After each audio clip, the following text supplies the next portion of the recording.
Good afternoon, everyone, and welcome to Energina. I don't think that there will be more people dropping in, so I think we will just start. My name is Sandra Mols, and I'm chairing this session together with Jack Rum. And this session is taking the format of a public participation, where you, the audience, is going to play an interactive role as the citizens of the community of Energina. And you're simply here to find out about the different power generation options that this community have to choose from for the future. Before I introduce our panel, the experts that we have invited to inform us about the different options, I just want to make sure that you have found the folders or the pamphlets on the seats. In there's a short outline of Energina and its circumstances. Energina is a vibrant and energy efficient or intensive community. And we also have a very strong tourism and farming sectors, and those two are not as energy intensive as the rest of the sectors. We have, in the historically terms, dependent on the coal-fired power stations, and we have imported coal. But times are now changing, and we have realized that we need to make a considered decision about how we generate our power in the years ahead. We cannot be sure that coal will be as readily and economically available in the future as it has been in the past. And we are also not comfortable about continuing our high contribution to the greenhouse gas emissions. Fortunately, due to our geography, we have several different options of large-scale power generations that we can choose from. To help us, we have invited 6 eminent international experts that will explain the relative benefits of the alternatives we think is viable for Energina. Each one will give a quick outline of his or her recommended option, and then we will listen to the experts debating some of the advantages and potential disadvantages of the options. As you listen, I would like you to start to think about different questions that you might wish to ask our experts from the various viewpoints of Energina's citizens. Whereas you might be a community leader, a conservation activist, maybe a tourism business operator, or simply as a resident that is concerned about the community's future. And we will make sure that there is plenty of time for you to have an interactive discussion with the panel. I also wanted to emphasize that today's meeting is not only to choose which type of energy we are going to choose for in the future, but we also would like to work out which information and process that we should use in order to make a decision when the time comes. And that time might be very soon. And now I would like to introduce our panel. First we have Angus Morrison-Saunders, and he's here to discuss options of managing our coal-fired energy generation for a little longer. We have Maria Pardario, and she will offer some thoughts about hydropower generation. We have Jonathan Alote, and he will look at using natural gas as a lower emission power generation option. We have Lia Bruder, and she will explain the benefits of wind energy. We have Roel Slotweg, and he's our visiting expert on solar power generation. And finally, but not least, John Fry, and he will introduce us to the emerging option of the geothermal power generation.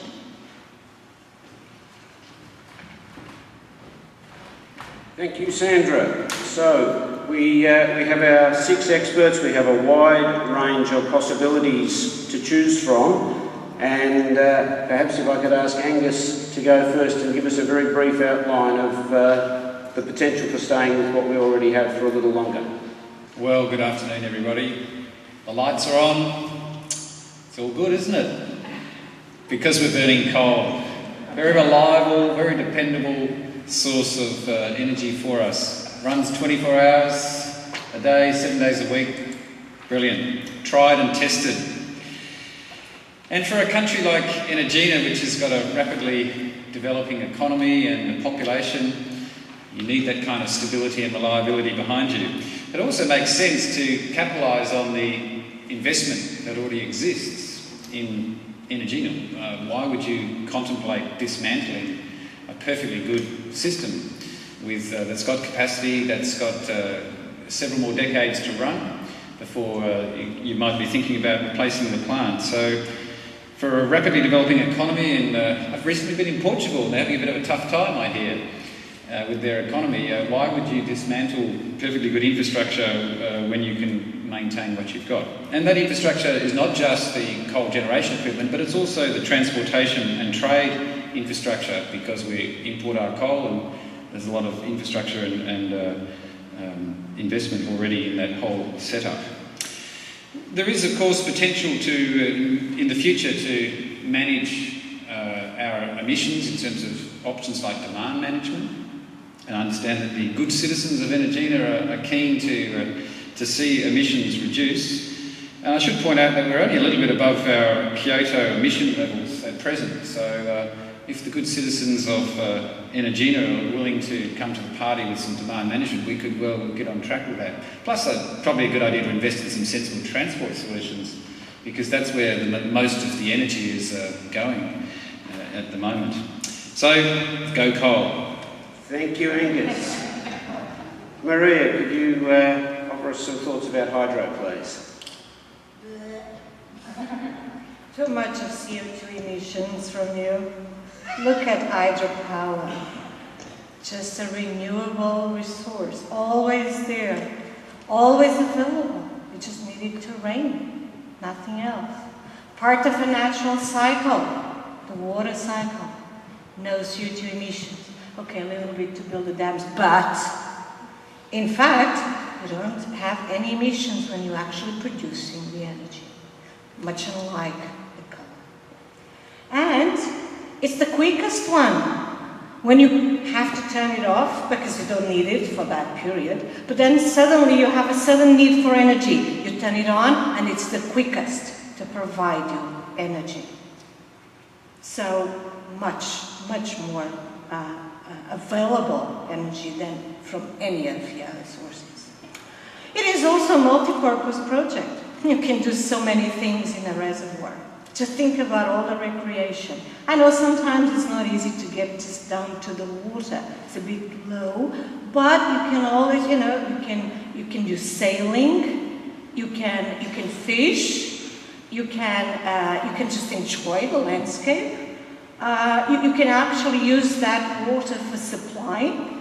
It's a good reserve of water for irrigation as well.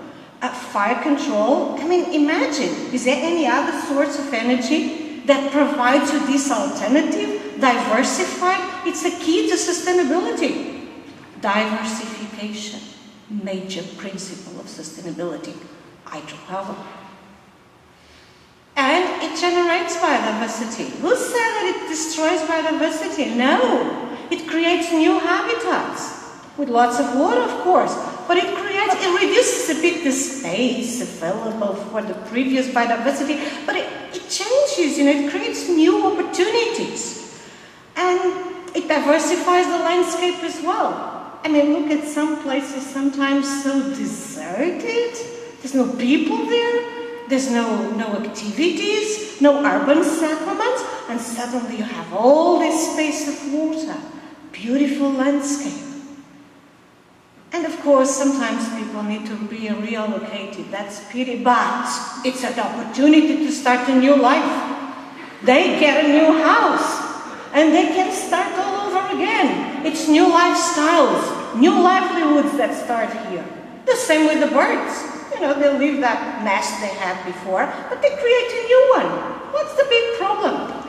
A bit more difficult with the vegetation that don't migrate that easily. But there you are. There is a new biodiversity that is created with this new amount of fresh, fantastic water. So with a new microclimate, you generate new spaces, you reduce CO2 emissions because, of course, you have a huge potential. And of course, there are also the old dams that can also be rehabilitated because you can always generate. And last but not the least, it potentiates wind power. Just imagine, we haven't heard about that yet, but we will hear that it's not very easy to store. So the best way to store wind power is through hydropower. A solution for everything. Thank you very much. Thank you, Maria. Jonathan, could you offer us some thoughts about natural gas, please? Ladies and gentlemen of Energina, the previous experts talked about destruction and creating new things. Why do you have to go to that extent? To destroy before you create something. We've been blessed with a resource, natural gas. It's the cleanest so far. It's easy to be distributed. It can be brought to your homes direct for use. You can pipe them to your houses. You can supply to small towns, even in small tanks, either by pipes. You can use as fuel for vehicles, cars, trucks. It generates electricity if you want. You can also produce fertilizers to grow crops. So this is a resource which in all terms provides us with a good opportunity to develop. It's heavier than air, and even if some say it's dangerous, it dissipates easily. So these are real advantages. You can use it for heating, cooking, hot water, drying of clothes, backup generation. It's also more economical than electricity, which will be generated with the two previous speakers. You have to put in some cost to generate and transport. But this is an alternative. It doesn't also create electrical fields like other sources. So this is a real advantage for us. We've been blessed with it. We need to develop it in the face of climate change, for imposition of sanctions and other costs. This is a real opportunity for us. So please consider and go for gas. Thank you. Thank you, Jonathan. Leah, we have another possibility, which is wind. Can you explain that to us, please? Yeah, well, it's not just another possibility, it's the possibility. And actually, it solves many of our problems. Just a little bit, to tell you a little bit about the advantages of wind power. You probably know quite a lot already, but I'll just try to repeat what we all know. Wind power is clean. It doesn't cause soil, water or air pollution, and green. And that leaves our environment pure and natural and healthy. And we all know that health concerns are the most important concerns of our population. So that wind energy is, for that reason alone, already the best option. It leaves our landscape untouched. Well, I should say almost untouched, but because the landscape will be beautified by majestic windmills that, if you look at them well, have you ever looked at a windmill really well? They are works of art, I tell you. But that is a matter of taste, of course. Wind power, anyway, is a healthy alternative. Wind power is also free power. The wind is always there. It is an endless source of energy. Economists love wind, I tell you. And wind power is really real power. Just a little bit of history. As early as the 17th century, wind power has been applied, even in my own country, to win land from the sea. And as many of you know, I am from the Netherlands, and 30% of our country is below sea level, and we used wind power alone to get that land dry.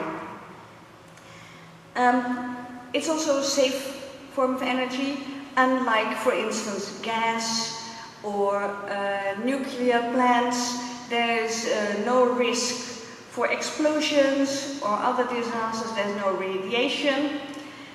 So we don't need to fear for the safety of ourselves and our children. I know that we have ever so many questions about the energy future of our country. We really need energy. Many people have concerns. And I can only say, with the great philosopher Bob Dylan, the answer, my friend, it's blowing in the wind. Thank you very much. Thank you, Leah. Roel, could you please give us a little bit of an insight into the solar option? Yeah, I noticed that the speakers prior to me spend a lot of words on explaining why that option is so good. If you spend a lot of words on things, you have to distrust these people, of course. And also they spend a lot of words on the other energy options. I'm not going to spend one word on other energy options because the primary source of energy on this planet is the sun. So, if we have opportunities to use the sun as our source of energy, why bother about any other option? Solar energy is clean. The technology is maturing. Nowadays we see options for large-scale solar energy generations with solar panels on large areas. We have, luckily, a lot of barren lands which is not used, and we can put these large solar stations there. But also there is this new technology of solar foil, the flexible stuff you can put on all kinds of surfaces. To start with, of course, we can design solar roof tiles. You connect them and we cover all the roofs with solar panels, and each house produces its own energy. But you can think of other options. All the roofs of factories, roofs of cars, anything, umbrellas. You can generate electricity on any possible surface. We see and we accept that the price of solar energy is relatively high, but what we also see over the last 5 to 10 years is that the prices are rapidly dropping, and it is expected to drop even further when world markets are developing, like in China and India. Last remark, solar energy doesn't produce any emissions, nothing. It simply converts the sun we have in abundance here, into electricity. And that's all we need. Thank you. Thank you, Roel. And John will introduce us to the emerging option of geothermal. Right, well, I'm glad I'm on last. Horribly misrepresented by the panel. I am actually Pluto Vulcan. I am the geothermal king. I'm the private enterprise division in here. It's a good job I'm after the rest. You don't want to flirt with these other technologies. You want to have a plutonic relationship. Am I? Okay. Geothermal. Why do you want to go for geothermal? Well, geothermal has given you a list of the world's first. This is the first utilisable nuclear energy system. It's driven by radioactivity in the Earth's core, and thank goodness we're an incredible long way away from the reactor. A nice, safe distance. It was geothermal that gave you the first hot bath, and hence originated the Qing dynasty Chinese civilization. It was geothermal that gave you the first self-prescribed medicine, because spa water is a non-optional extra. Why is it called spa water? You taste it, you go, this gave you the first energy charges, the Roman baths in southern England. A very useful concept there, the first evidence of environmental periodicity. As I say, I'm the geezer you need to talk about for this energy. It also comes with garden scale options. I'm seriously misrepresented here because they're only talking about the high energy end of the spectrum, but you can also do this at a domestic scale, where I'll also give you geothermal cooling. It's the only version we got in Ireland.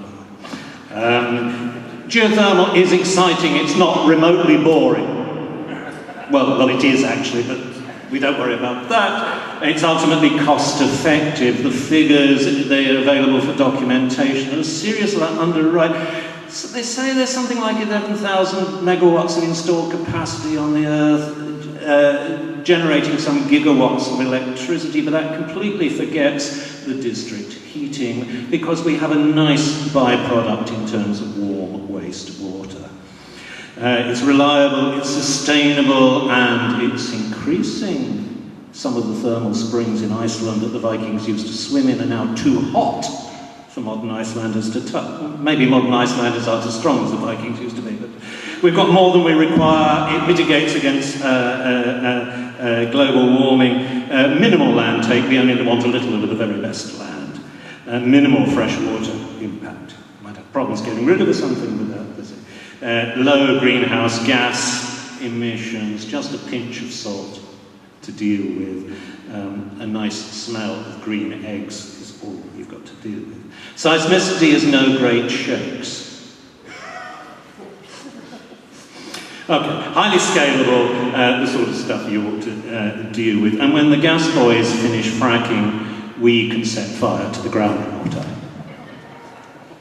And you really want to go for the company song, and you can really hear us knocking on the roof of Satan's dwelling. We'll get hot water if we cave the roof of hell in, but we're about to get hot water deeper down.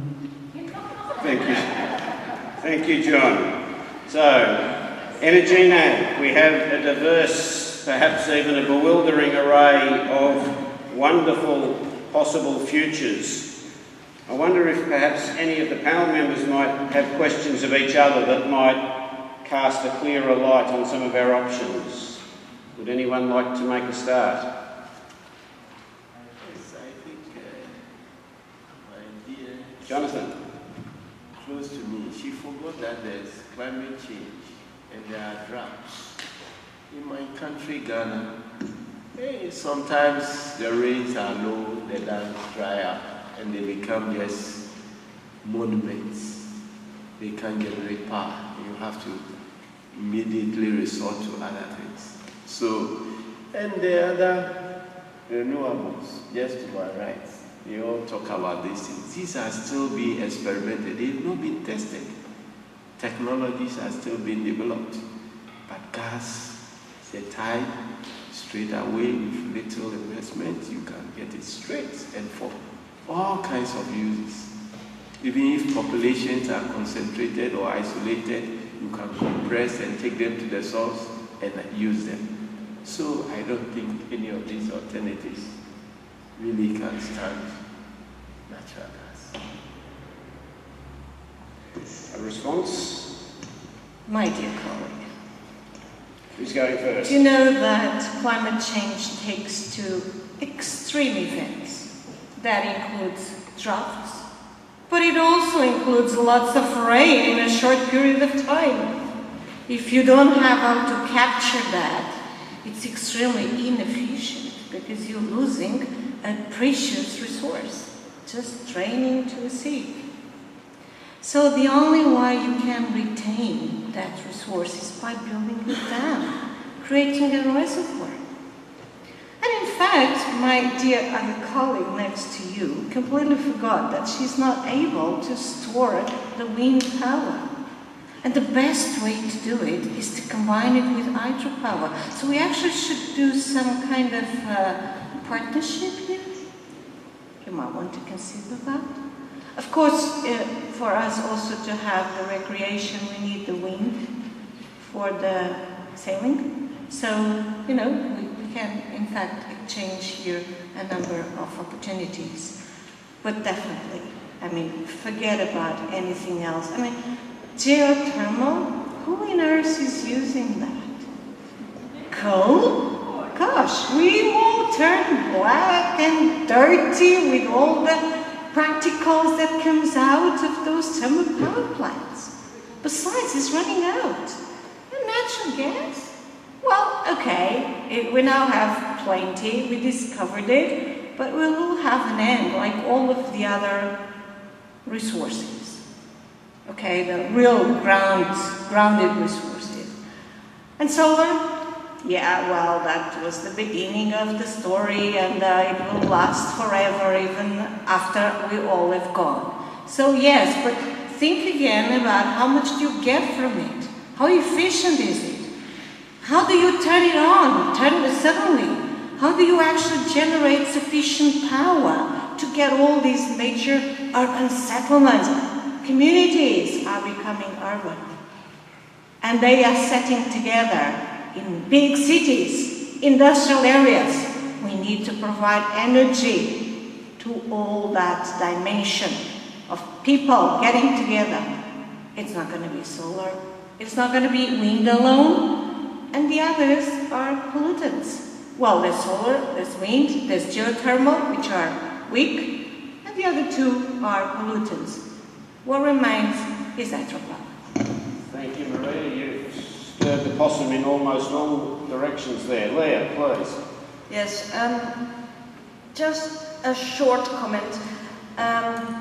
Any extractive industry that exists, including geothermal extraction, as you might call it, is actually a violation of Mother Earth.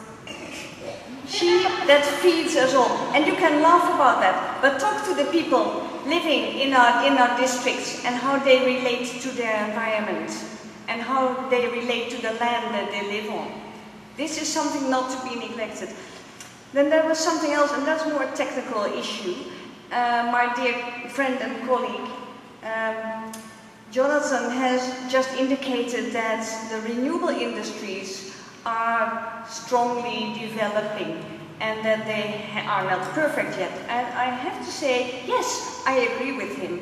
And that is exactly one of the reasons why it would be just great to go into renewables and, of course, mainly into wind power, because it is a great and wonderful way of strengthening our economy.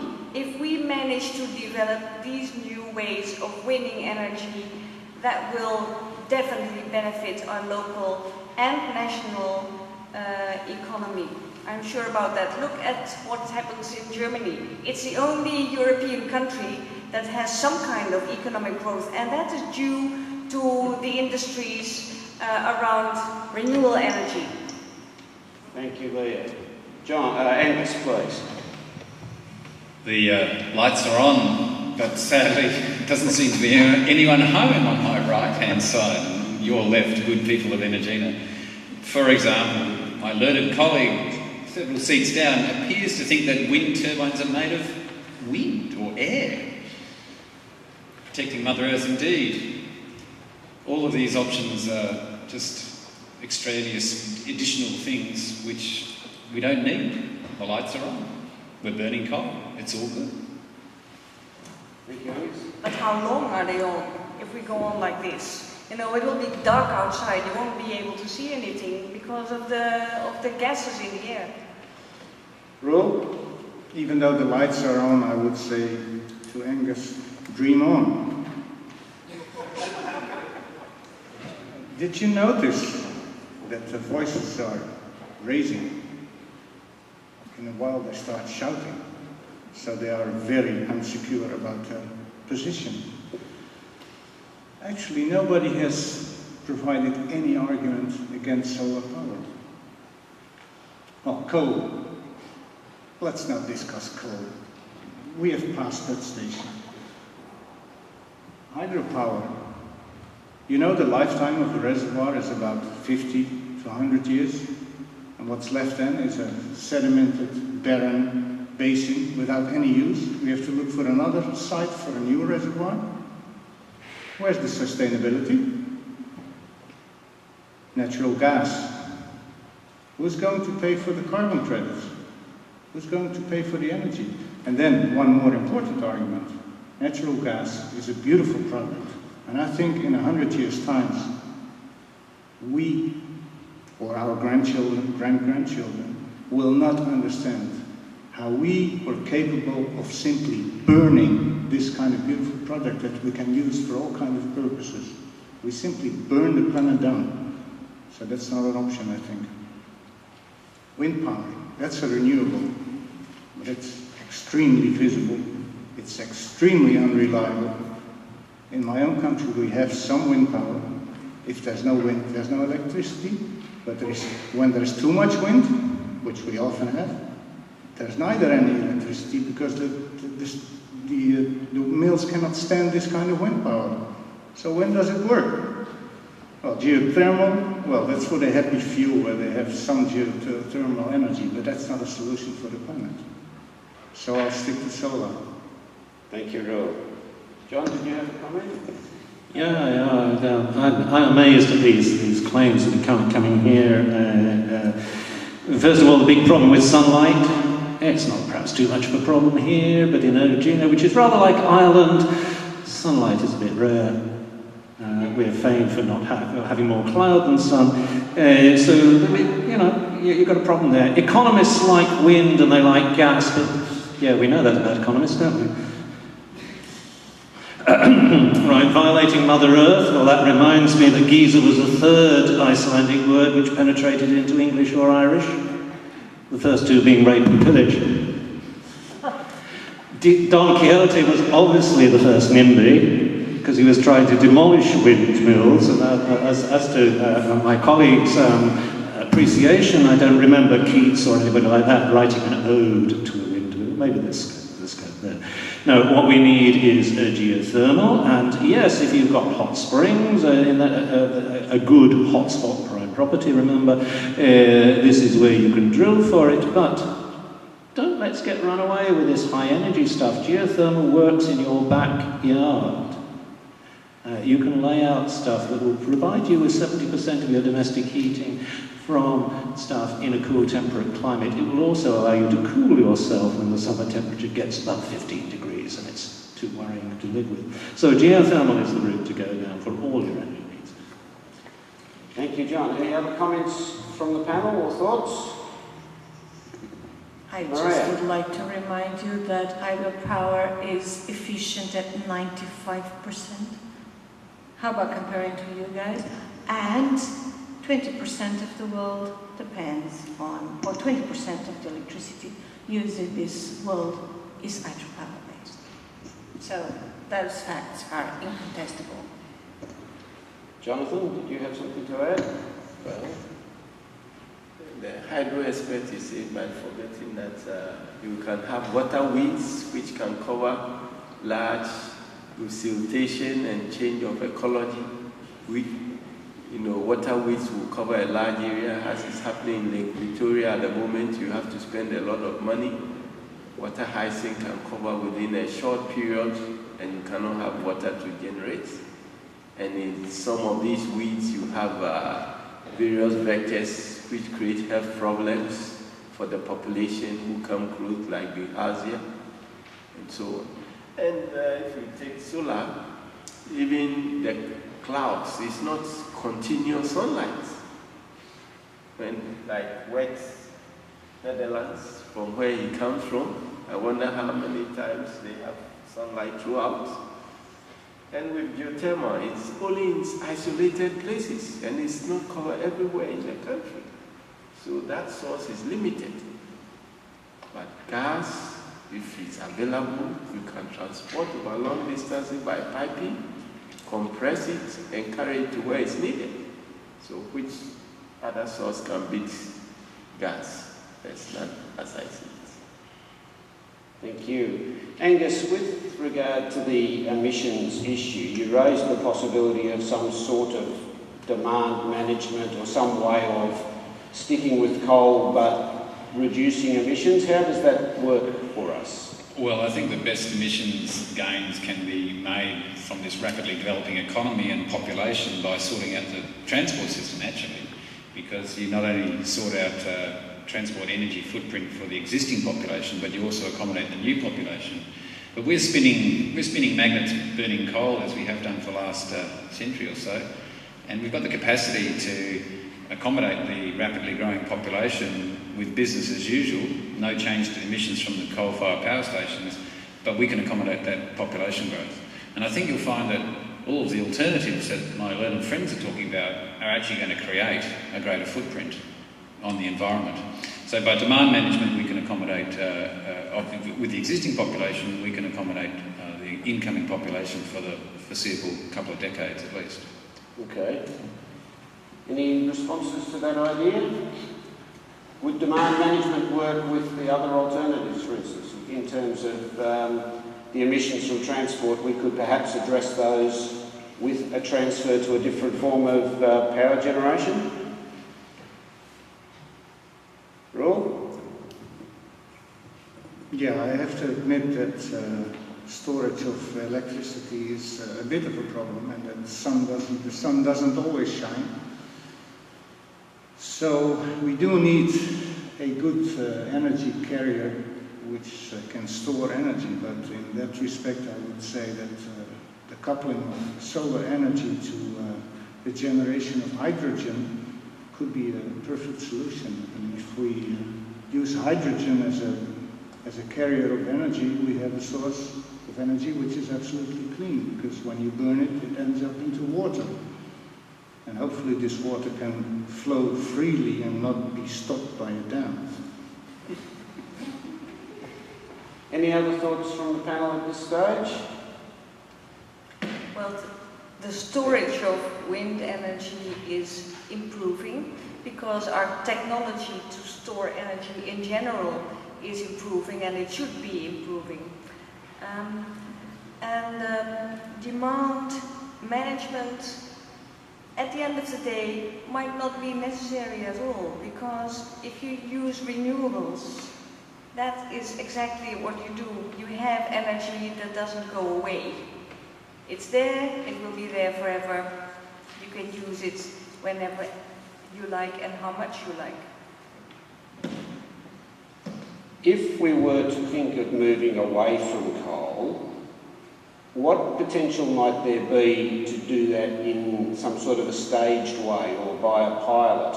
Is there scope to try something, one of the other alternatives, and wind back if it doesn't work?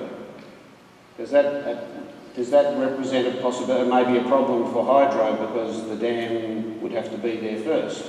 But that notion of staging might be a way of looking at moving rather than with one great leap of faith that might not land us where we wish to land. Do any of our alternatives offer that sort of piloted, staged approach? Roel? Obviously solar is the most flexible option, and even though you need this transition period, I would say that it should be as short as possible, given the climate effects of all the stuff we are burning nowadays. And I think solar can be introduced very rapidly because the technology is there, and when the market develops, the prices will go down, but also the demand for new applications will rise, and with that the pace can be increased, for the pace of transition can be increased. Okay. I'm just thinking that there's no business as usual scenario with the coal, because the demand for energy will keep increasing. The coal infrastructure is antique.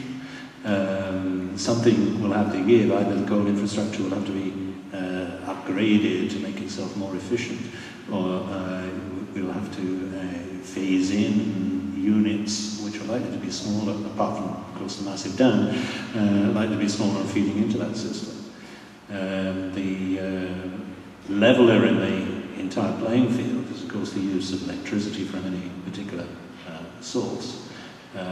We still haven't addressed the problem of private vehicle transport or something like that, unless you have an idea for patenting coal-fired cars. Thank you. Maria? Well, of course we need to keep an eye on the future. We need to consider that there has an opportunity to change. But we also need stability, and all the hydropower infrastructure is there. Or not all of it, because we have a lot of potential yet to explore, but there is a lot of infrastructure already in place. And there is much synergy that we can establish with other forms of energy. Therefore, hydropower can be a facilitator of increasing the potential of other renewable forms of energy. So hydro will always have a role to play. And, well, if it is right, what my colleague from the solar energy said, that after you end up with a dam, there's a lot of sediment that you cannot do anything with, which I doubt, because there's all sorts of technology to deal with waste. But even if that is right, you can always, rethink the infrastructure and develop technology to enable that you continue being able to use the same site and therefore give continuation to this form of wonderful energy. This is the most sustainable that we can have because it can last forever. All right. Yes, please, Claire.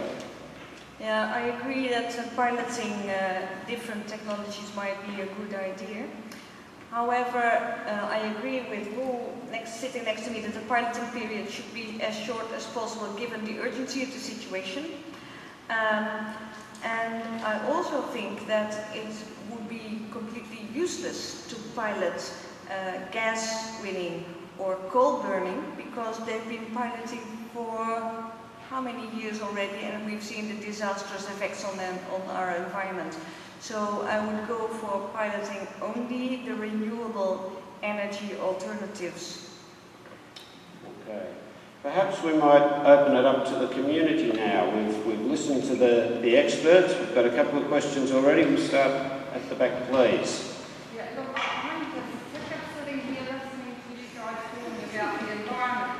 I want to know what's happening to our community. I've got 10 sons. 4 of them work down the mine, and 2 of them are in the office, the company office, and I think coal's jolly good, and I know that you guys aren't going to offer nearly that level of employment if we turn to some alternative source of energy. Thank you. Any response to that?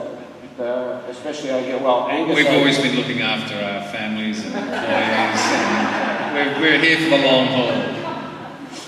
Thank you, Angus. Any comment from any of the other members? Of course, it's totally unacceptable in relation to employment. So if hydropower generates opportunity for multiple activities, you have to operate a multiplier in terms of the opportunities for employment with all the other activities that are based on the existence of the residents. Please don't shout at the families that work for my beloved company. Thank you. Any other comments? Yeah, I think if you want to end up being a country like the UK, with its problems in the 70s, still running coal mines at an awful price and refusing to modernize, okay, this is the option. But I think development goes on and modernization should be there, and new job opportunities will arise and new technologies will be there. So I think we shouldn't be scared of the future and don't rely too much on the past.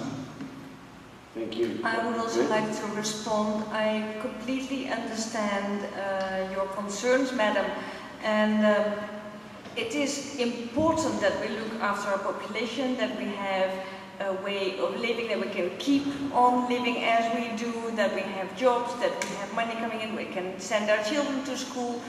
And I really would like to propose that we would carry out a study on the different economic and employment impacts of the different alternatives. Instead of staying straight away, oh yeah, we'll create jobs. I think this should be really taken seriously. I do think that the wind energy will provide lots and lots of jobs and economic development, but we have not only to say it, but also to prove it. So that's a challenge that I would really like to pick up. Thank you, Leah. We had another question at the front, please. Yes. I'm sorry, we should have...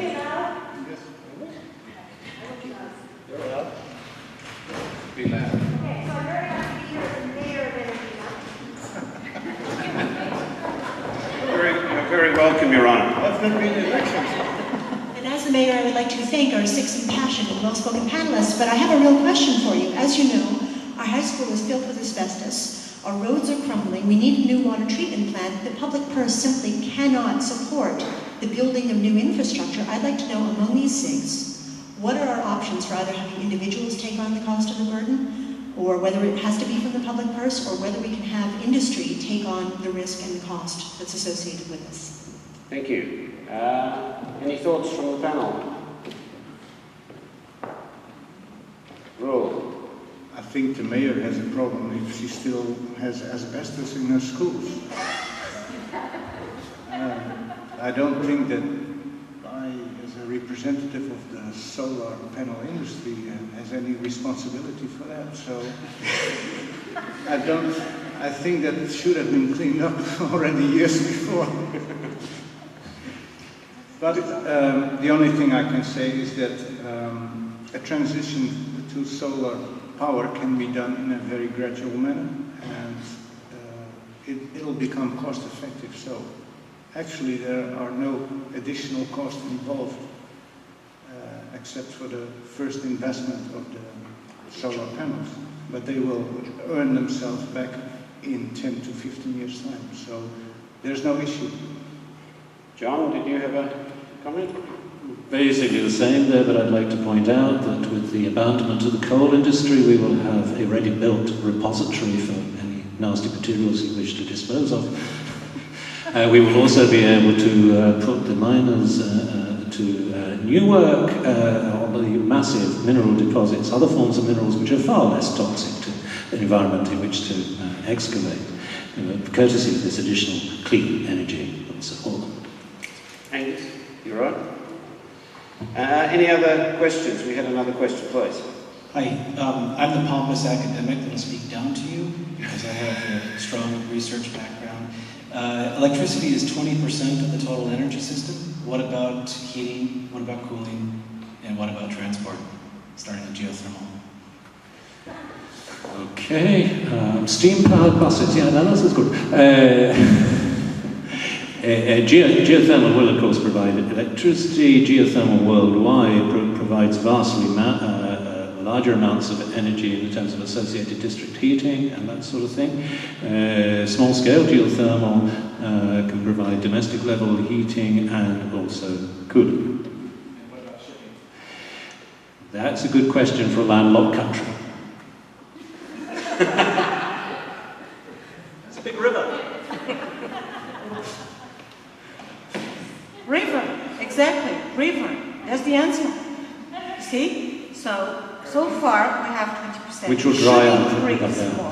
Have you heard about electric cars? You mean the ones that don't sell? No, they do sell. The only problem is that because we're not able to increase the level of production of hydropower to generate electricity, there's not enough electricity to put those cars in motion. So heating, cooling, transportation, everything can be resolved with electricity. I think our mayor, your worship, nice to have you here. Why is mayor and leader of the community, and our pompous academic for that matter, both have raised really good points, that there are these pressing issues that Energina as a society needs to grapple with. Meanwhile, we actually need the lights to keep burning while we actually sit around the boardroom table making some plans. So I would suggest we keep the coal ticking over for a bit while we really work out some of these bigger challenges. Yes, please.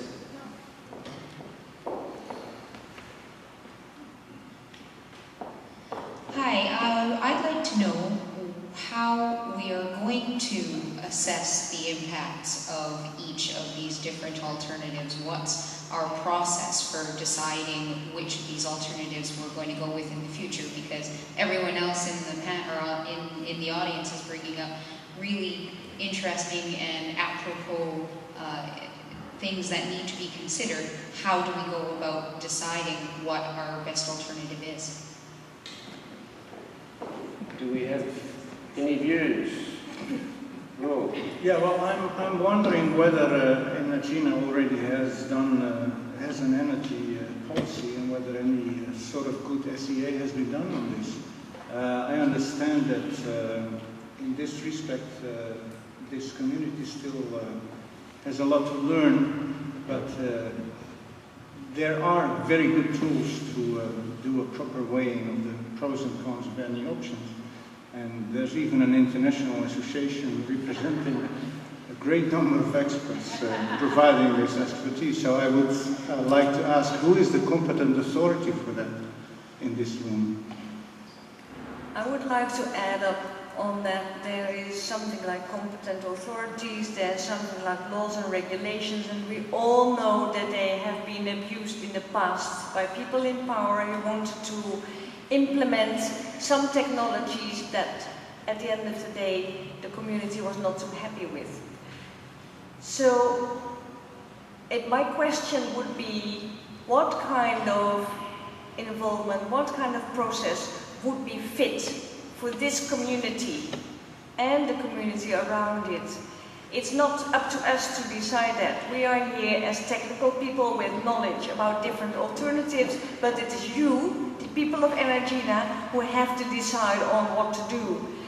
And I invite you and I beg you, please use any way of communicating with each other, of asking us questions, of being active on the Twitter, on the Hives, on your Facebook page. Create virtual communities, because it's really, really important that the right decisions are made now. Otherwise we'll regret it for years and years after. It's a very good point, and it's one that I think we will continue to come back to. Who was next? Thank you. Hi, I'm an annoyed resident. You developers keep coming into our beautiful community with your ideas, your fancy city ideas, telling us how you're going to pollute our lovely, beautiful environment. So to accept it, we do need energy. Who, in our view, will give us the most share of your profits so that we can put that money back into our community? Jonathan? We are just experts advising you. It's for you and your mayor to decide which of the options we're giving you is good for you. We are not here to implement it. So you need to consider the options that have been put to you. Should we be thinking perhaps about, well, two of the simple economic things, I suppose, are capital costs and operating costs. We know at the moment we're operating with coal, so the capital cost at the moment of sticking with coal effectively is zero. Angus? Pretty much. Pretty much? I mean, essentially people want energy, they give us money and we provide that energy. Okay. Jonathan, if we were to look at moving towards natural gas, would we, for instance, be able to convert some of the coal-fired stations that we have at the moment and save some of that capital cost of having to invest from the base? Yes, then you have to look at retooling and see the redesigning the gas chamber, the coal chambers, and feed it with gas, and then it should be possible. And if, like the mayor said, they don't have much money, there are different schemes which are used: build, operate, and transfer. The private sector can come in and then put in the money, and then they recoup their costs over a certain period, then transfer to the community to operate itself. Hey, I just don't trust all these experts at the moment. We've been sitting here all afternoon hearing them blather on about how good their options are. I want to know what some of the risks are. There's someone there who wants to put a dam about 2 minutes up the river from 3 million people. I mean, where I come from, we'd say, what would happen when the next earthquake strikes? Let's have a look about some of these risks that we might face. John, are we in a high earthquake risk area, John? Well, we're certainly, obviously, in an area with thermal activity. That's part of the scenario. I quite agree. In that sort of situation, I'm not sure I would like to test a dam wall. You've also got to think about the geopolitical stability. A dam wall would simply be a high risk for a terrorist. We have tensions on the southern border, don't we?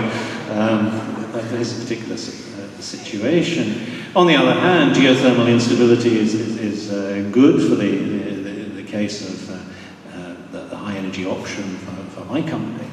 that's what we're going to exploit. And for the residents who want to get something large out of it, of course the byproduct is entirely yours. You can set up the spa town, you can have the district heating.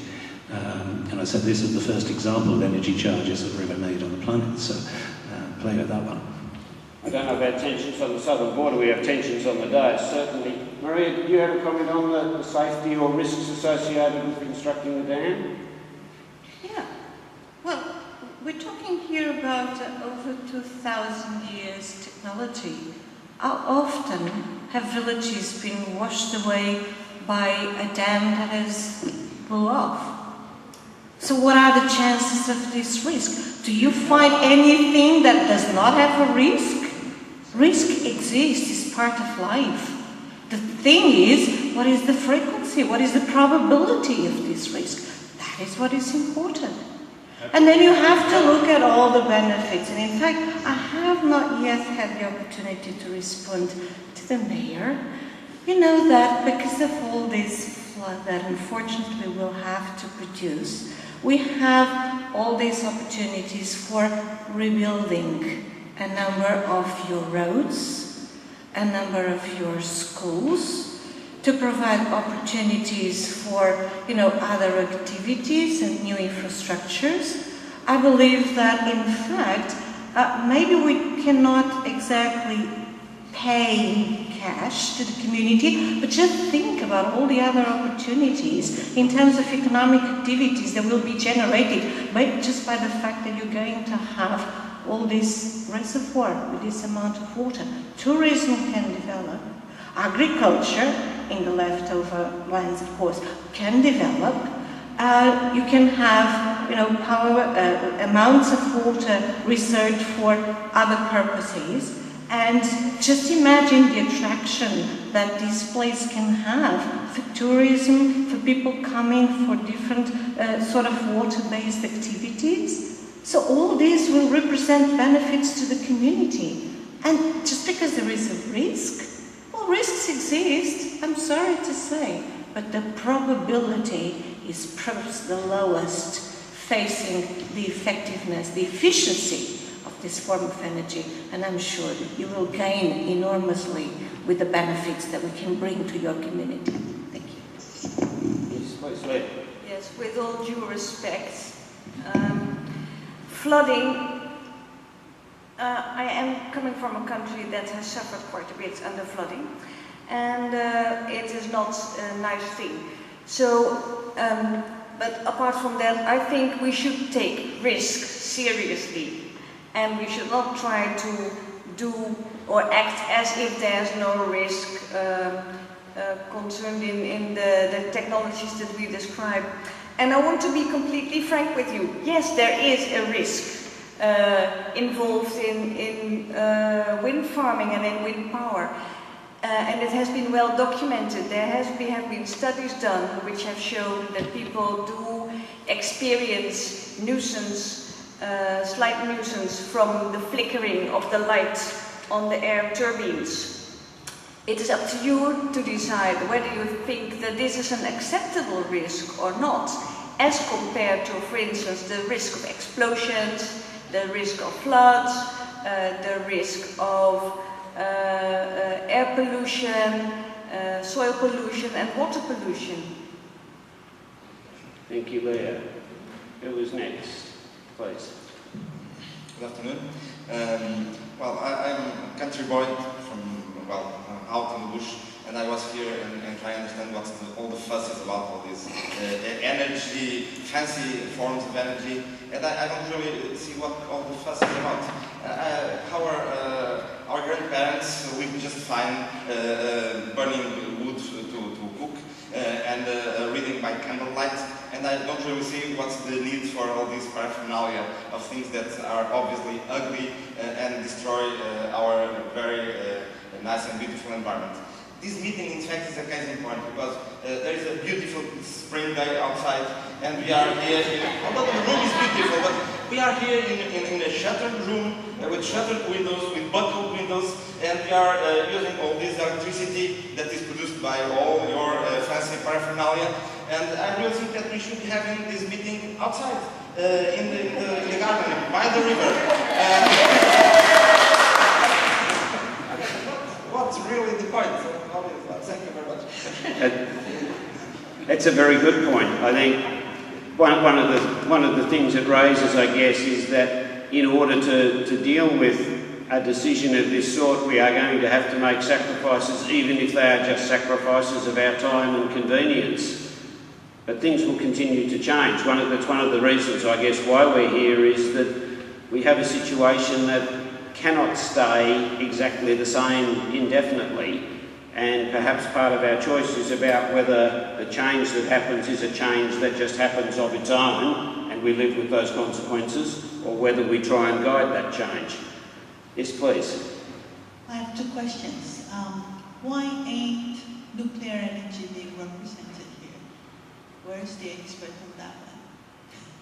And second, what is the current tariff on electricity for people in Energina? And can each of the experts tell us, in the future, when their scheme is in place, what will be the change to the tariff? Is it going up or down, or where? Because it will be directly out of our pocket. All excellent questions. As far as the options that are represented here, they effectively represent the option that we are already working with and the options that our geography brings forward as local options. For nuclear, we would be needing to look at importing fuels, and politically we have understood that Energina is not welcoming of nuclear. If none of these options stands up, then obviously we will have to cast the net wider. But if I could ask the panel to respond to the question about tariffs. Well, we've been holding the price of electricity very reasonably at about 30 cents per kilowatt hour for the last year or so, and we're not really expecting any rises above normal GDP kind of changes in the foreseeable future. So coal is perhaps our base case. What changes would we see to the costs if we went to hydro, Maria?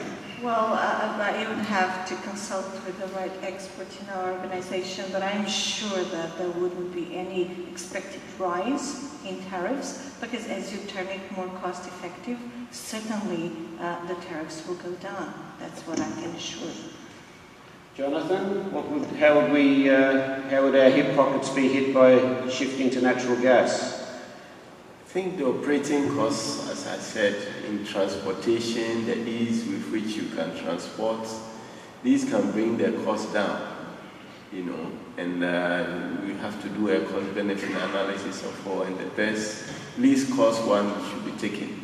But with the values, bringing energy source close to the doorstep of people in their houses, in their workplaces, it's better than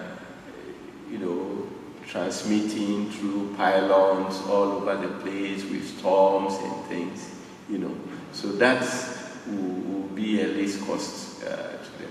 Definitely there will be cost, and as your standard of living goes up, you cannot expect to have things cheap. It will definitely go up, but it will also bring in wake other industries, fertilizer manufacture, creating jobs for which the mayor can impose, with the assembly can impose taxes to recoup the cost. Changing to gas will definitely, in practice, the coal definitely raise tariff in terms of market supply. That will be initially, but not if you look at other costs, health implications, pollution-wise, then it's better, cleaner. Yeah, Yes. Every innovation requires a certain amount of money to implement it. And that goes, I think, for all of these technologies described, even for remaining coal dependent, because as we all know, the air quality has not been improving over the years, and we need to find solutions for that, and those will be technological solutions that cost a lot of money as well. However, sustainable technologies are also sustainable in terms of costs. nobody is going to pay more money for the wind to blow, and nobody's not going to pay any more money for the sun to shine. So that will definitely create a certain stability of the pricing of energy in the future. How high the price will be, I cannot say right now. That would be very unfair to pretend that we know it right now. But it should be taken into account. Thank you. Ro. I strongly support the comments of my colleague from the wind industry. But I'm always annoyed by this simplistic discussion about what does it cost now. I would first like to know what are the direct costs, what are the indirect costs. For instance, if we burn coal, are the costs of the emissions and all the consequences of climate change included in this price? Are the health-associated costs of all the dust particles in the air included? The same applies to the use of natural gas. So, of course, the price of renewable energy at the onset looks high, but the societal benefits of using renewables are enormous. So, I would like to see some sort of a green accounting here on a national level or on a regional level to see what the actual cost of your energy choice is. And benefits. And benefits. John? Yes, I reinforce those arguments. At the risk of suggesting that we need to pay to re-educate the community's views, it must be accepted that the startup costs of some of the newer technologies are high. Geothermal it's quite a good bet. It's a hole in the ground and the sides are sort of round. It just goes down a long way. But the price will be stable. It's immune to fossil fuel fluctuations going into the future. And I will make a strong prediction that it's inflation-proof. Thank you. Another comment or question? Where are we? Please. Yes, I represent the Energina Wildlife Federation, and we are, of course, friends with the wildlife and all of the species and all of the creatures that live here, even before the city was here and the country of Energina was here and the abandoned nuclear power plant was here. And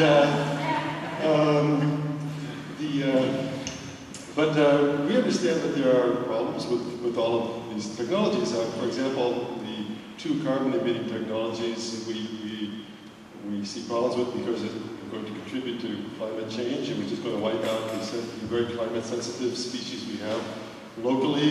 The hydropower, of course, is already wreaking havoc on the Energina brown trout, and is chopping up whatever fish is coming down, the smolt that are coming through the generators. We see as we go on down, the windmills are nothing but bird Cuisinarts. The solar power plants are shading the vast quantities of areas where the Energina striped lizard lives. And of course, we have an endangered algae that lives in the hot springs. How do you deal with these issues? We've, that's my good colleague there, we've been supporting this wildlife group for many years now with our carbon offset program and biodiversity planting, and we fully endorse your view. I presume we have a reasonable amount of local knowledge information about those particular species. What sort of information would you think we might need to gather on top of what we already know? Do you have a view on how extensive our knowledge is relative to what we would need to make an informed decision here? Well, we've seen studies in various areas around the region, and so we know that these species exist, and we know that they are sensitive to these sorts of developments. So I think we'd want to have some site-specific analyses, but some of these are really the kinds of things that we'd like you to resolve. We'd like you to find out the answers to these things, and I would like to hear, I guess maybe also from the mayor, if there's a trade-off, if there's which of the species are we only going to protect the charismatic megafauna, or are we going to be friendly with the algae as well? That's fair. Perhaps I could just put to the panel, how significant do you think these sorts of biodiversity issues are likely to be in the context of your options? Are they important inputs to the decisions, or are they peripheral? Well, I'll admit up front that Thermophilus alga was a very significant concept in part of our decision making.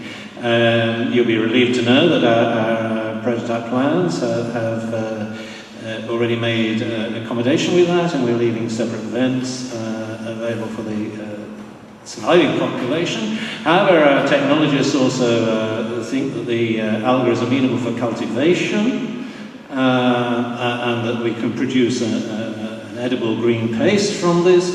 Unfortunately, that will require a bit of re-education of the population to accept this as part of the diet. Maria. In hydropower, biodiversity is central. Central. Absolutely central. We have been for years and years and years sponsoring scientific studies developed by the best biologists and ecologists in the world to exactly find out ways to preserve the biodiversity and in fact to enhance the biodiversity. Of course we have a downside. We flood. But we also have a good side. We create plains of water. And there are several examples of attractiveness for certain species of birds, for example, which find very useful to have all this amount of water to feed themselves.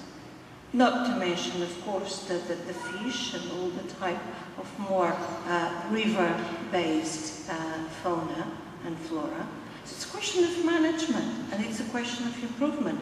I'm sure that we will find certainly very good arrangements with your organization in order to take the most of the existing biodiversity and enhance exactly increasing the value of your biodiversity.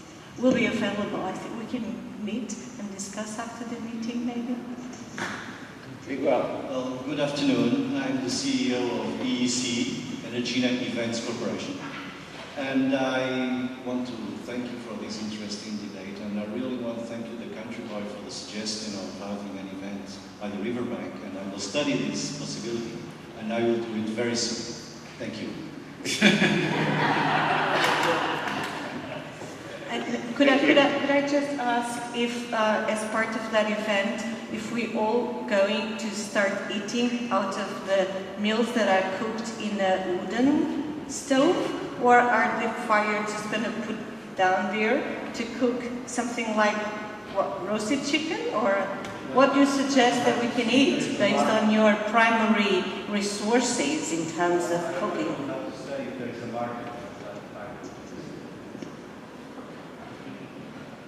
Please. Good afternoon. It's wonderful to have such knowledge in front of us, but there are no partnerships between different kinds of these energies expressed by the expertise themselves. First of all, our community already exists. I'm a taxpayer, and I expect to elect the next mayor.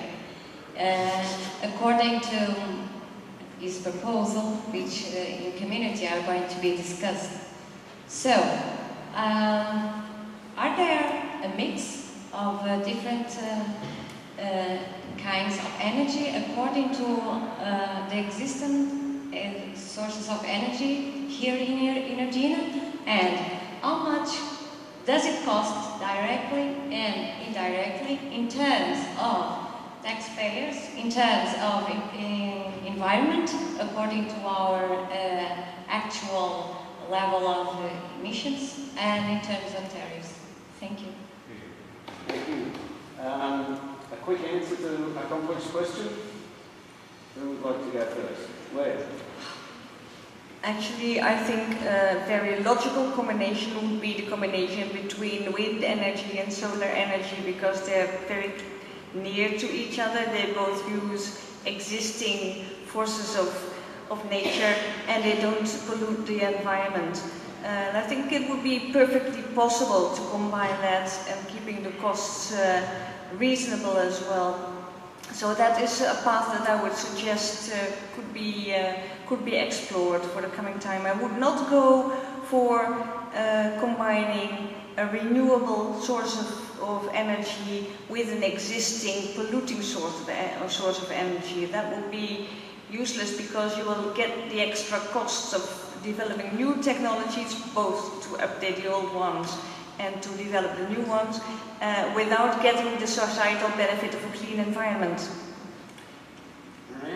Dear colleague, you have exactly taken the words that I was going to express. I will never partnership with any forms of polluting sources of energy. So I exclude two immediately, each on each of my side. But I'm afraid that you might have not heard when I said that hydropower has a tremendous potential for establishing synergies with other forms of energy, including, and at first place, wind power. So there is already technology, and there's been a demonstration of the advantages. And in my country, that is the big reason for developing new hydropowers, was to capture the energy from the wind. That's the main reason for doing that anyway. And in fact, we could also partnership with the solar panel, with the solar energy, by simply covering the whole dam with photovoltaic cells. You know, you produce lots of energy. Could I perhaps ask our panel then to provide us with a very brief one-sentence closing argument each for your case before we look at the greater lessons that we might take from this exercise. So, Angus, would you like to go? Coal is proving, it's happening now, and it ain't going to go away in the near future. Thank you, Angus. Marie? Hydropower, the greatest benefit for community use.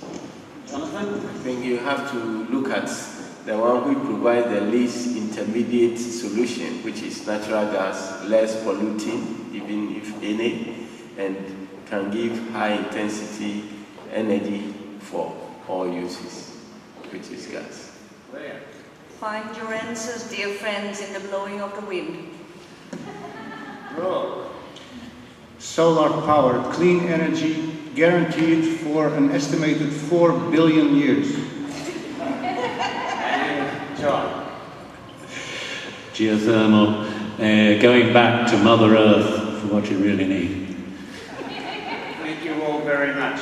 We have now a little over 15 minutes in which everybody reverts to your own characters. Our experts will cease to be the passionate partisans, and we'll take a broader view, and we'll open up for some general discussion. And I think Angus has something to start. Yes, well, I'm Angus now, and I still love coal. No, wrong script. This role play is just classic impact assessment, isn't it? What's happened is that technologies have been put in front of people, and it doesn't work, does it? I mean, it just doesn't work. We haven't talked about lifestyles, values, community visions, what people want. It seems to me many people in society just want energy, and they pay money and get it. That's what you do. You fill up your car with petrol, you don't think too much about it, or you turn the lights on and they come on. But we haven't approached that issue from that point of view of people's lifestyle, social values, or anything like that. So when you just put technologies up, it doesn't work. But secondly, we didn't explore that the technologies fall into two different types. You've got centralised energy supply and decentralised. Now, people who love solar panel get all excited about putting solar panels on their roofs and so on. That's a very different way to generate electricity from hydro or coal or central solar power and things like that. And there's a lot of issues that would come up if you were going to explore it. But I guess my fundamental point is that people are concerned about lifestyles and values and things like that, not actually about technologies. And you try and put biodiversity concerns onto it, it just doesn't work. You're not going to resolve anything. So where does knowledge fit in? We could, for instance, have a vote and say, all right, all those in favour of sticking with coal, all those in favour of hydro, count the numbers and make the decision on that basis, and save mucking around with technical experts or long-term studies or any of those sorts of things, but we would get an answer, we would get it now, we would have certainty, we would be able to go forward. Well, that's still a vote based on technology. We're not actually future vision. And of course, Project EIA usually is technology. It's about, Project EIA is about, do we do this thing here? There is a prescribed technology in a prescribed location. But strategic environmental assessment or sustainability assessment tries to step back and say, what's our vision for our community? And that vision might be very, very different to, let's just respond to a need for new energy and build a new coal-fired power station. And I come from a place where in the last 5 years we've done EIAs on 4 new coal-fired power stations and they've all been approved. I just can't believe it. But it's that reactionary stuff leads to that sort of decision making. Angus, just to follow up on that, but also I think it's something it's important when you do this stuff is to look at, if as a backcasting exercise about saying where do we want to be collectively, oftentimes that opens up that kind of space because it removes it from the technological object. Yeah. And right now, a lot of this conversation that goes around electricity ignores the energy system.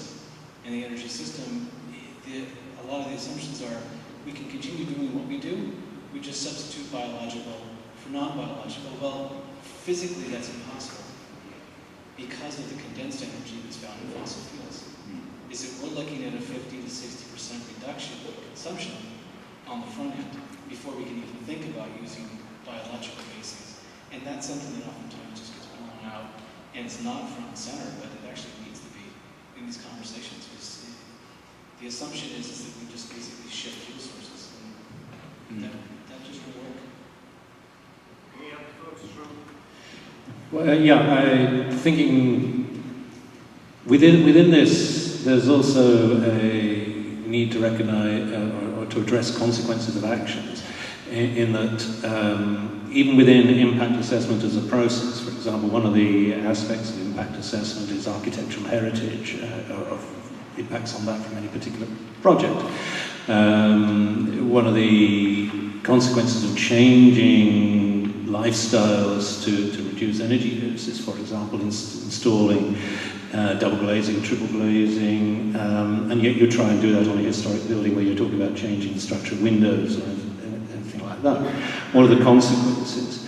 And that's part of the thing that needs to be got out into the debate in a fashion that gets public attention. I always remember a line from a book by Nan Fairbrother, the English landscape architect, who was passionately opposed to pylons and led campaigns against them on the countryside, purely on aesthetic grounds. This was before any worries about potential impacts of electromagnetic fields.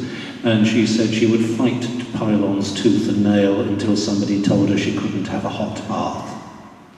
Then she'd have one in her garden. Those are the consequences that need to be, the inconsistencies in the assessment procedures we use need to be addressed.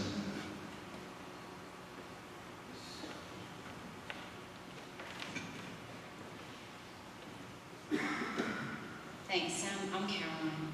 I guess it is that consequences of actions, but it's also who bears the costs and benefits and whether or not the distribution of those costs and benefits is equitable, which I sometimes feel in assessment, that's not covered well enough, to the point where it's public and transparent and accountable, so that when the decision's being made, particularly in the energy sector, and I get your point, Angus, with the coal-fired, where existing infrastructure exists, that imposes a burden in the sense that it's money that's spent in infrastructure which we know will ultimately become redundant, but it will become redundant in maybe 50 to 100 years' time. But because the money's been invested, that we feel there's a need to continue with that infrastructure itself. So yeah, I do believe in that. But with this whole scenario, one of the things that kept coming back to me is that we're talking about the different options without actually knowing what they really were. So, and often in actual projects, we don't get to that. We don't get to looking at the scale of the development, where it's going to occur, the longevity of it, There were various claims being made, and I couldn't really believe them. Like, so, you know, there's that whole issue that comes out in the assessment process and presenting proposals and ideas forward. So, I mean, I just sort of listened to it and I went, yeah, this is actually what happens in real life, but it's a real worry. Anyway, I just thought I'd make that point. We had a session in this room before lunch about trusting experts. How trustworthy are our experts? So there's clearly some discrimination. I'd like to speak in defence of Maria, who had Wikipedia up and was looking up hydropower on Wikipedia. She's an expert. Trust her. It was not all in Wikipedia.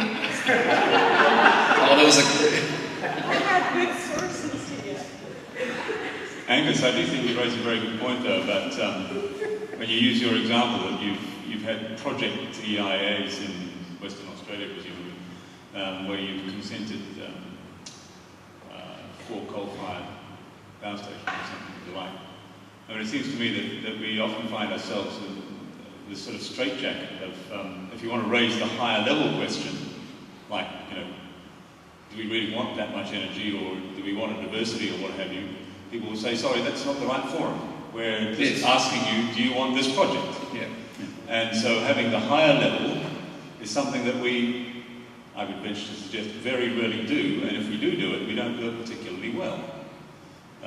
But yet, the principle of impact assessment applies just as validly, and we need to practice it a bit better, I think, at that higher level visioning type stuff. And interestingly, even in our role play, our mayor, our self-elected mayor, didn't take any responsibility for the vision for this community, but was actually pushing it back on the technology providers to come up with an answer. That's a very good point, I think, because what you see is almost the tension between the kind of sort of the public good, public interest type process and the other type of process, which says, well, let's just see what the companies will deliver for us. You know, what are they going to put up?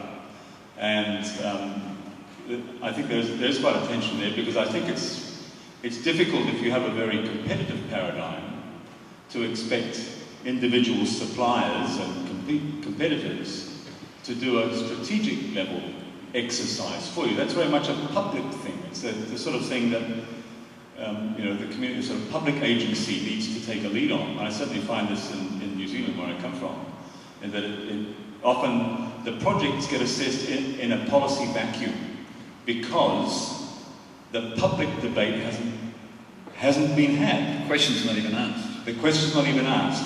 And the relevance of that for impact assessment is that impact assessment applications are just as valid at that public process as they are at the private project one.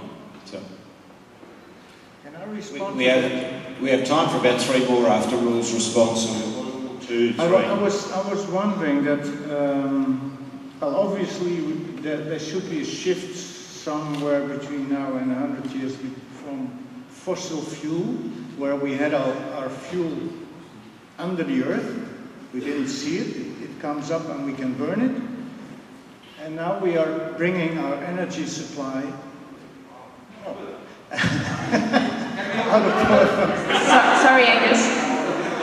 Now the energy generation is brought back to the surface of the earth. So we are seeing where our energy is coming from. And I was thinking about arguments why solar would be good, but then I didn't even know what the present use or the present services are of the area where these panels should be put. So I was thinking we need views from the community or from community leaders on what actually are the values of all this land and water surface, and what services they provide and what their priorities are. And only then you can make a good distinction, maybe after you have decided that it is needed to switch from fossil to renewables and to do the necessary savings, because I haven't heard the savings argument in the discussion. So you do need some sort of a public process first to define your priorities, what your land is providing you with. and what options you have. And that's what SEA and planning is about, in a participatory manner. For me, one of the challenges following from the discussion from before is, as impact assessment practitioner, is strategic environmental assessment or any type of impact assessment done at the policy level really influencing any decision?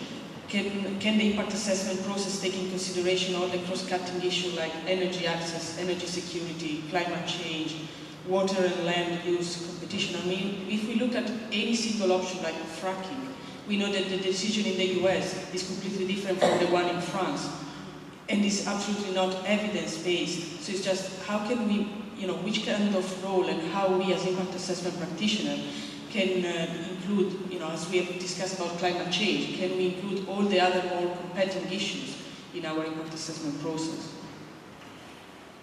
Thank you. Evidence-based policy development? Well, more often you see policy-based evidence development, I should say. That's, it seems to me the way impact assessment works is it needs a proponent, and it's very easy when the proponent's a company that wants to make money.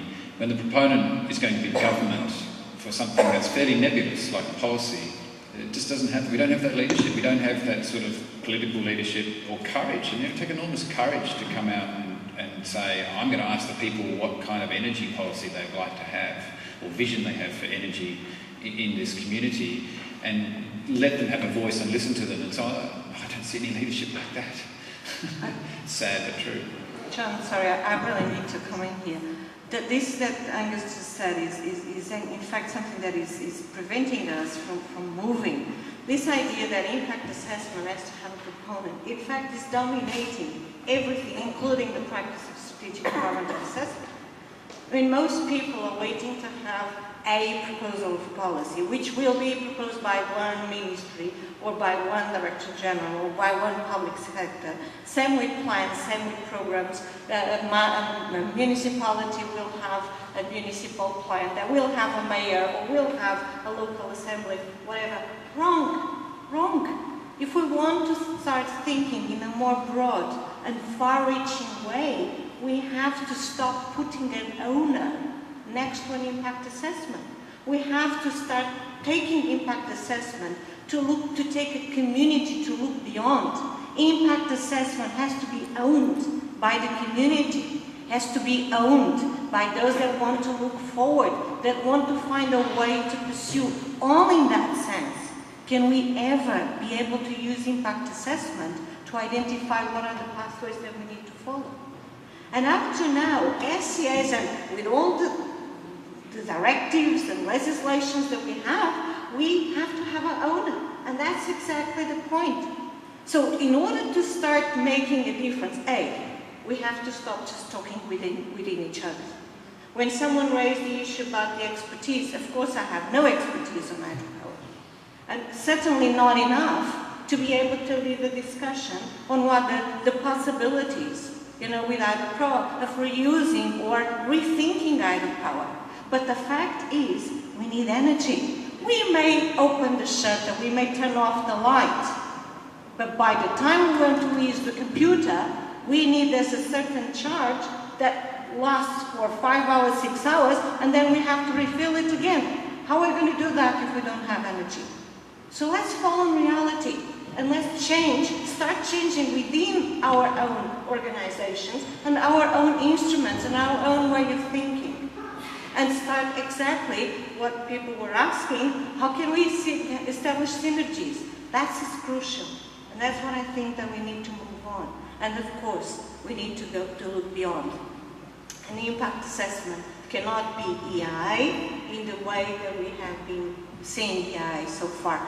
Even with environmental impact assessment, we have to stop looking only at the site-specific intervention of a project. So even with EI, we have to change, not to mention SEA with a strategic approach. Two more quick comments and then we will wrap it up, please. So presumably the goal of the development for Energina is sustainability.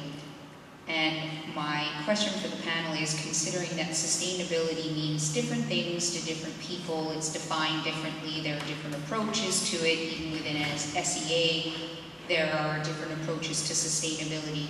I would like your opinions on how you think sustainability should be operationalized, considering, should it be criteria, and if you're going to use sustainability principles, how we move from those principles to develop some criteria that are reflective of those principles. It was interesting that you started your comment with the word presumably, because I wouldn't actually presume that was the case. I think sustainability, if a community is sustained, like Porto's been here 1,000 years or so, that's looking pretty good. But it was probably just accident, a series of trials and so on. No one ever had a plan. No one ever said, we're going to make Porto sustainable. It's just muddled along, and that's what we do. We muddle along. Sorry to be sustainability assessment advocate, but I'm not really sure how we should get there.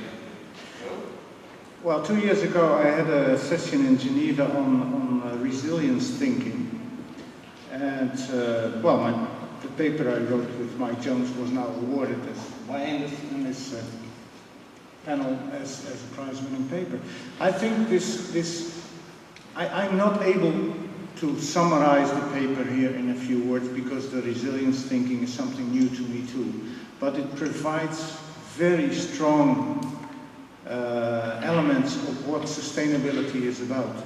Sustainability in terms of a world where the future is unknown and unpredictable, where change is the rule, where a strive towards stability is creating a risk of downfall and chaos. And I was really triggered by this resilience thinking kind of approach, the world described in terms of social ecological systems. And well, we have tried to indicate a few implications for SEA. I would like to have a year off to think it over and to come up with some better ideas. But this is something that is worth trying to venture into. I think that by now it's obvious to everybody that we need some kind of more strategic thinking, and part of it is, I think, that we should be looking at energy demand side management instead of only how to provide the energy, because you need to do both things. The problem is that the providing has been being done forever, and the demand side management has basically not even been scratched. I was not serious about going back to candlelight, but I was dead serious about opening the windows and shutting down the lights, because we do not need this amount of illumination. I work quite a bit with energy efficiency, and with current technology we can quite easily and cheaply save about 15-20% of energy, and with a little effort and some incentives we can go up to 30 or even more % of savings. That means that we actually have a buffer here. That is also an opportunity to rethink the whole production system. And I fear that as the environmental impact community, we have been too focused on minimizing impacts of things that are assumed as necessary when they are not. And well, I'm going to be presenting a paper just on that in the next session.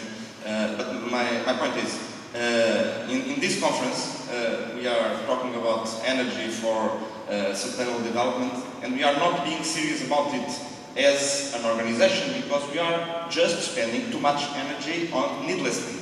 And this is about how we work, because we are not taking this seriously enough. And I think that should be a reflection that we should all make, because that's a problem every day. At the beginning of each semester, I have to teach my students to open the shutters of the classroom before they turn the lights on. Well, sometimes it is necessary to turn the lights on, of course, but well, we have classes during daylight. 99% of the time it is not necessary to turn the lights on. So I'd rather have electricity than candlelight, but I'd rather have only the electricity that we really need, and not all that we fancy. And this is important, because a large part of the problem is our own mentality, how we approach the subjects. And this is a problem at, let's say, governance level, how we go about looking at energy systems, and it is a problem for our own professional judgment, how we deal with these cases when it might or might not be necessary this particular project, because there are assumptions that simply are not valid to begin with. And that's something that we as professionals must think about. Another thing that I think we really must think about is how to involve other people. And, well, I've said it more than once in IAIA meetings, that we have here the professionals, we have the practitioners, we have the people from administration, from the consultancy company, from the universities. We do not have the people at large, we do not have the NGOs present here.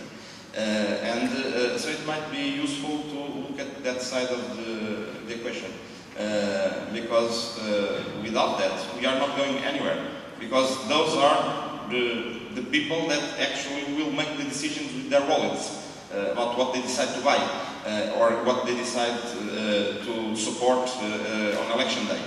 So if you do not get those people, we are really only minimizing a small part of the impacts, and that's not nearly good enough. Thank you. I suppose it raises that whole question of scoping, and whether it's project assessment or strategic assessment, that you always finish up with some sort of artificial boundaries around what you're looking at, and whoever makes the decision about where those boundaries sit has a big influence on what the final product is.